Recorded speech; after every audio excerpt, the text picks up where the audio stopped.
Welcome to K-Catalog. Level 3 Unit 2 ng workbook, page 21. Nasa continuation po tayo ng grammar natin. So, second grammar for the review is yung dongsa or yung sa plus nundeshine na grammar. So, again, that's verb or adjective plus nundeshine. So, again, iba po yung rule for verb and iba din for adjective. So, review muna tayo ano yung gamit ni nundeshine. So, kapag gusto mong sabihin instead or sa Tagalog, sa halip, review tayo ng grammar. Kapag dongsa or verb yung iyong dudugtungan, doesn't matter kung may batchim yan or wala, simply add nundeshine. Pero kapag hyongyongsa or adjective na yung dudugtungan, that time check mo if may batchim. Pag may batchim, you add undeshine. Then kapag wala namang batchim, then add niyundeshine. Yan. So dito, Kibon hyong basic form. utta, chuda, gotta, 덜렁거리다, 청소하다, 살다. So, lahat po yan ay verb. So, automatic, 는 대신에 yung idadagdag. So, 주다, 주는 대신에. So, drop mo lang yung mga da po dyan. Yan. So, 걷다, 걷는 대신에. 덜렁거리다, 덜렁거리는 대신에. Hindi ko na po isusulat, no? Kasi same lang, 는 대신에 yung ilalagay. After i-drop yung da. 청소하다, 청소하는 대신에. Dito na lang sa salda kasi irregular siya. So, salda, drop mo si da. Real batchim, madadrop din. So, magiging sa, and then add 는 대신에. Next, dito naman sa right side, puro sila adjective. 친절하다, 다르다, 많다, 소극적이다, 길다, 아름답다. So, puro adjective po yan. So, drop mo yung mga da, and then check if may batchim or wala. 친절하다 magiging 친절한. Walang batchim kaya 친절한 대신에. 다르다 다른 대신에. 많다 may batchim siya kaya 많은 대신에. 소극적이다 소극적인 대신에. 길다, so ito sulat ko siya magiging 긴 대신에. So, na-drop po yung real, katulad dito sa salda sa verb. Then, a름답다, so yung biyup, magiging u. So, magiging a름다오, and then niyun 대신에. So, ito po yung application ni 는 대신에 na grammar. Tingnan natin example. 나는 일을 할 때 시간이 오래 걸리는 대신에 실수가 없다. So, binigay yung verb or adjective na gagamitin. So, 걸리다 verb, kaya 는 대신에. Sabi niya, ako, pag nagtatrabaho ako, natatagalan. 시간이 오래 걸리는 대신에. Sa halip, 실수가 없다. Walang pagkakamali. So, matagal pero hindi nagkakamali. Number 1. So, yung gagamitin natin is yung adjective na bisada. So, magiging bisan 대신에. So, walang batchim, kaya bisan 대신에, niyun 대신에. Again, no, you have to check if verb or adjective kasi magkaiba yung rules, di ba? So, dito, sabi niya, 이 가게의 과일과 채소는 비싼 대신에 싱싱하다. So, sabi niya, yung prutas daw at gulay sa tindahan na to, mahal, instead, fresh naman. Number 2, 적다. Ibig sabihin, maliit. Adjective, magiging 적은. May batchim kaya 은 대신에.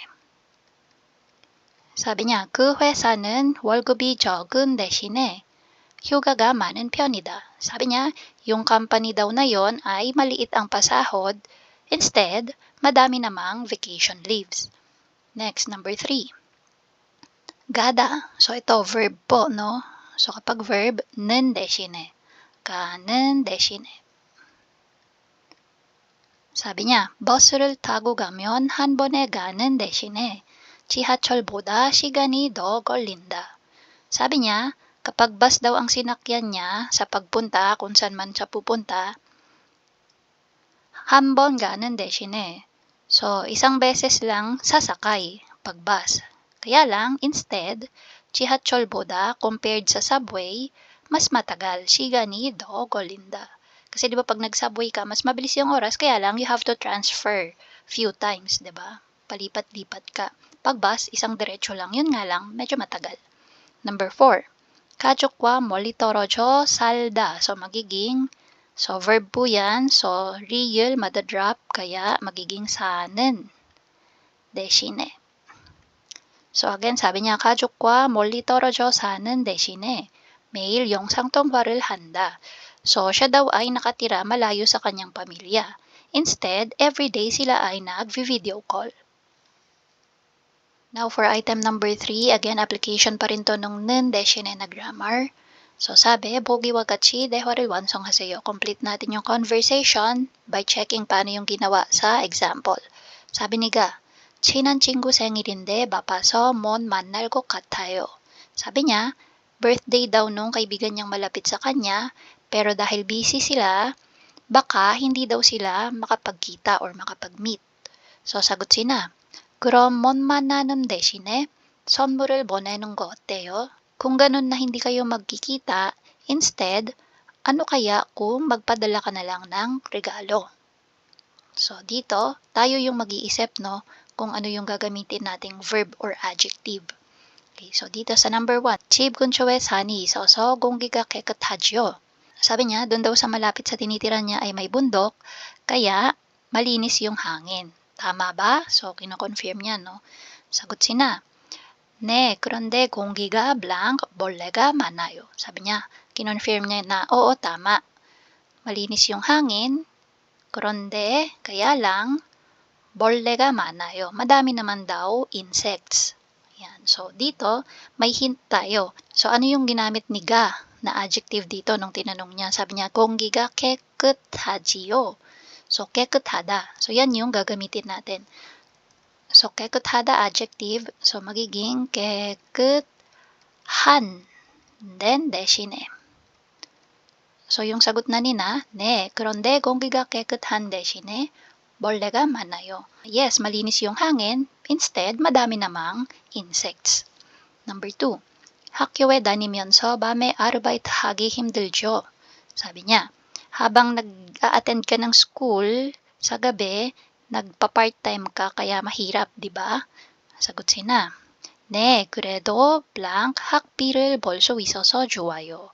Sabi niya, yes, mahirap.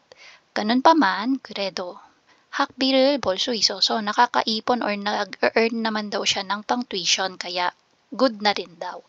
So, ano yung ginamit ni ga na adjective dito? 힘들지요. So, yan yung gagamitin natin.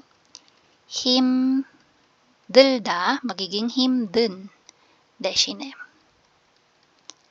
So, 네, 그래도 힘든 대신에 학비를 벌 수 있어서 좋아요. Number 3, 이번에 들어온 신입사원은 참 적극적인 것 같아요. Sabi niya, yung bagong dating na employee this time, sa tingin ko ay sobrang active. So, 적극적이다. Sagot ng kausap, 맞아요. 그런데 blank, 좀 덜렁거려서 가끔 실수를 해요. So, yung ginamit muna na adjective dito ni ga, 적극적인. So, yan ang gagamitin natin. Gagawin natin 적극적인 대신에. Sabi nina, tama po. Kaya lang, active instead, medyo clumsy. Kaya minsan, nagkakamali. So, yun yung sagot nila, no? Number 4. 아이들이 다 커서 이제 엄마 아빠를 많이 도와주지요. So, dito, tinatanong ni Gasina. Sabi niya, malalaki na yung mga bata, kaya this time, yun nga kay mama at papa ay nakakatulong na. Sabi nina, 많이 blank, yung 돈도 더 요구해요. So, 요구하다. Ibig sabihin niyan, nanghihingi, to ask. Okay? So, anong hinihingi? Yung don. So, pocket money. So, yung ginamit ni ga is, ayan. So, gagawin natin, 도와주는. 도와주. So, verb po yan, kaya 는 대신에. 많이 도와주는 대신에 용돈도 더 요구해요. So sabi niya diyan, yes, nakakatulong na nga daw yung mga bata kasi malalaki na. Instead, marami na ding hinihinging pocket money. So ayan po yung ating 는 대신에 na grammar.